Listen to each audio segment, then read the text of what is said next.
In Al-Quran, we find a verse that includes the phrase akifuna fil masajid, the adhering to the place of prostration. Some people would say mosque, but mosque could contain the bathroom or the office or that sort of thing. And this adherence is, the terms are kept for the masjid and only leaving for one's needs. There are three main conditions in this major form of incubation and retreat. It has to be a congregational place of worship where the Friday sermon is held. One is to be fasting, and it has to be, it's to be during the at the minimum during the hours of the of the non-fasting. But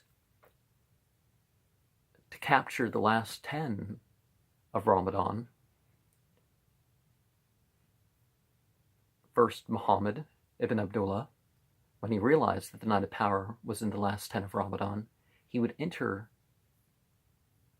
gather his things, and he would enter into the masjid on the 19th, afternoon of the 19th, before the sunset. Because sometimes the 20th is part of the last 10, sometimes it's not. So, and the nights start at sunset. And he would not leave for any need, and anybody who's doing the retreat breaks that retreat by, breaking the terms of the masjid, or to a certain degree, are leaving, are staying out for something that's not a need. And you can, if it's absolutely necessary, you can feed plants. You can take care, you can water your plants and give your animals water and food, but one does not stay out and do business. So if you're getting, you can't be hired, you can't hire somebody, this will break that retreat.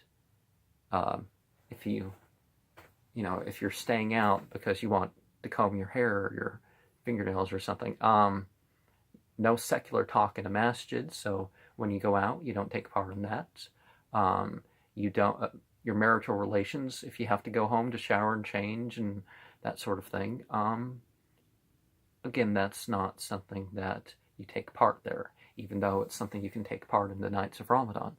And there are other retreats where you'll have particular terms, you'll stay in a particular place, and you'll live a different life. And I would like to stay, I'd like to more or less stay in pretty much the area I can sleep and gather my things and read. Musical instruments aren't allowed to be played in a masjid, so the cell phones are going to be on mute the whole time, and if you're going to have your phone ring to other people, it might be considered breaking the retreat for that. So that's something to consider. People leaving for coffee and cigarettes and even donuts, which is okay for some degree, but this is not keeping the retreat. Now, I'm not saying there's not benefit to being around people who are in retreat or being there in the first place, but this is not the retreat. Now, we don't, and as far as the coffee, Ramadan is not a time to switch to sleep all day and stay up all night. Even during the retreat, Muhammad ibn Abdullah, he slept at night. This was his lifelong practice. He slept some at night. Between the dusk and the dawn prayer, he slept some, he prayed some. The praying some was definitely something after he became a prophet, but There are other things. Native Americans who stay on mats, because the incubation is a sleep process, and things come upon you in that sleep process. But sometimes it's a waking process. The visions and the dreams, the awareness, like this month is to give a person in the first place, the awareness of who you really are and what you really should be, and you're trying to put things back upon yourself. You're trying to give yourself a even greater degree of control than the fasting alone is going to give you, because the fasting is from three needs: the food, the drink, and for the married folk, the relations with the spouse, and well, not the I don't mean to be the sexual activity with the spouse, and I guess more things being considered, but the stuff that causes wetness, anyways.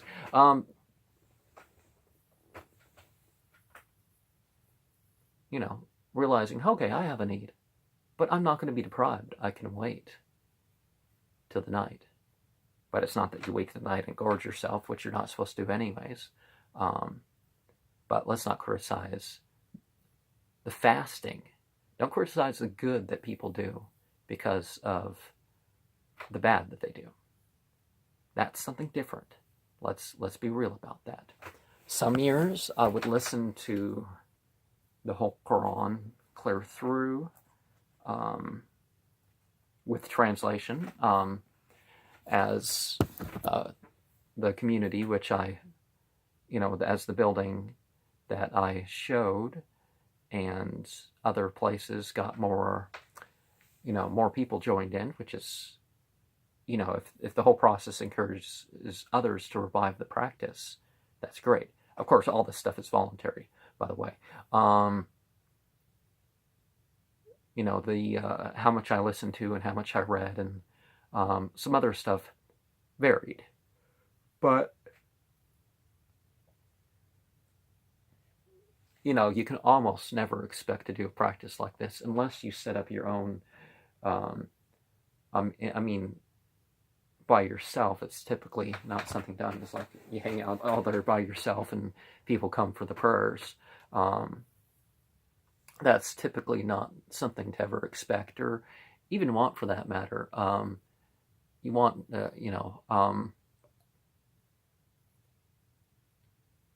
it's more challenging, mind you. Some people have a temple space. Now, the temple space is different than their own. This is according to very particular rules, as you can see by the title there up on the wall. Well, in the closet, I guess, because the closets, they're separate. But again, not your regular sleeping place, and you stay there with a sanctified practice. And this isn't some atheistic, just let your mind go blank sort of thing. This is, you're doing your spiritual practices. You're maybe even doing more spiritual practices, particularly the sleep spiritual practices. I would recommend that nobody ever separates themselves from the sleep spiritual practices. If you have to leave for a need, you go to the bathroom and come back. You just go to the bathroom, wash up, and come back.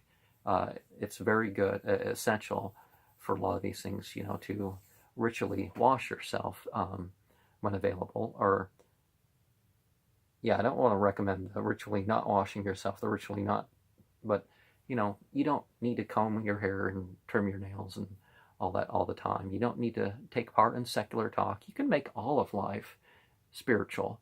So depriving yourself from secular talk makes you think about, is this news? Does this concern me? Am I mentioning evil for entertainment when it comes to the other media that you may be paying attention to, which something that shouldn't be done? Do I really need to listen to all that music? Are there desires that I just didn't notice that maybe I should keep track of, or figure out what to do with, or come up with something else to deal with those areas of life. I've mentioned the minimum of during the nights of the fast. Some people dusk to dawn. They enter for the dusk prayer and they leave after the dawn prayer. There's a practice that's really picked up in Ramadan, which you seldom see outside of Ramadan in a lot of places, is the after the dawn prayer, staying until the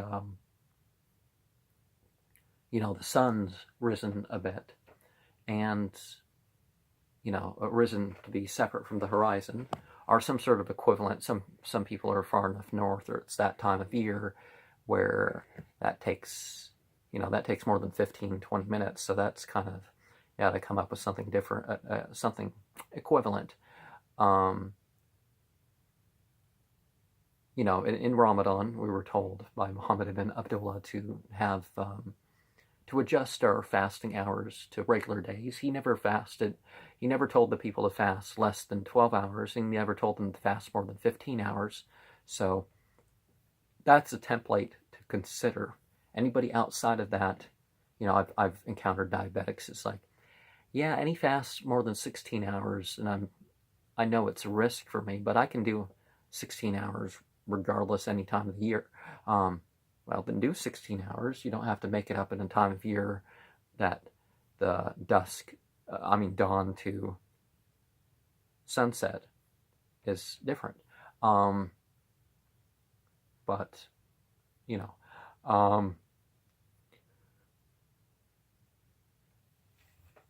some people stretch this to such an extreme that as long as there's a dusk and a dawn, you go up there where the sun sets at like 11 o'clock, and even to the point where there's like half an hour between dusk and dawn, and you got an hour and a half to eat and pray and everything else, and then you go back to your life. That's, you're not allowing yourself to experience.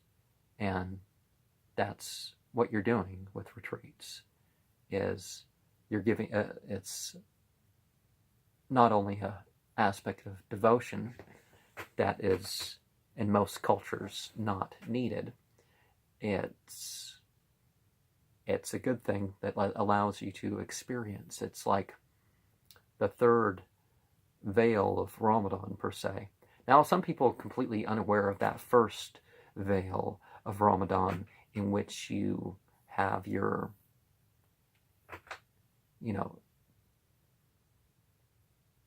the first veil of i'tikaf. Well, no, not i'tikaf, but the first veil of Ramadan, the 9th month, is, the removal of any inkling. Well, you're fully responsible for your choices and that sort of thing too, always. But the temptation for metaphysical demons, some people don't notice it. Their spirit guides stop talking to them during Ramadan, and then it picks back up after Ramadan. But the way their psychology is trained and stuff, their way of looking for signs and stuff like that, a lot of people don't notice that are actually into that sort of thing, because they're like, well, they're trained to attribute things that are part of their own psychology and just part of the natural world to the various demons. So that's, some people don't notice that. Some people are completely unaware spiritually and even psychically, what's going on in their own mind. They're kind of generally unaware. They don't notice that. What happens with the practices of Ramadan, that second layer, the fasting, the extra prayers, people don't, some people who even take part in that aren't noticing that. The retreat, you should be noticing what's happening with that. You should be noticing what's happening the last, and as far as the 3 layers of Ramadan, the last 10 nights feel distinct. It's like every year on the 20th, I know whether it is one of those last 10 or not. And That's not to say I will not do the retreat on the 20th, or that it's not a greatly meritorious thing, particularly in Ramadan, to do such a thing.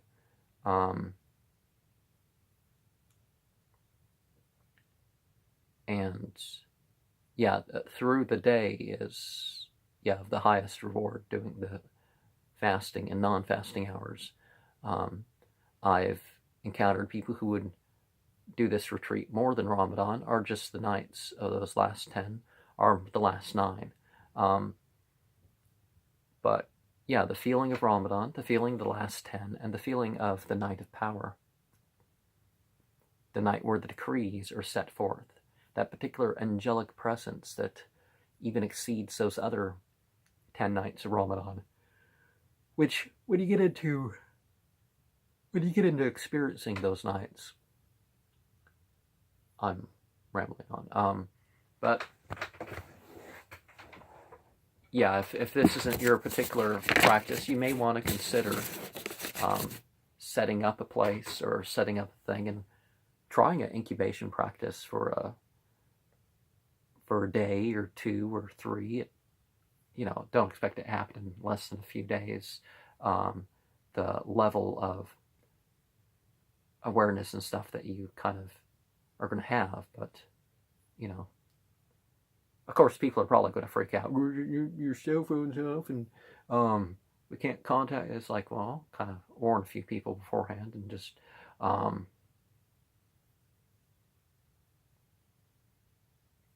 figure out who you really are, who you should be, what you're going to do about it, what reactions you're having in life that are below the surface.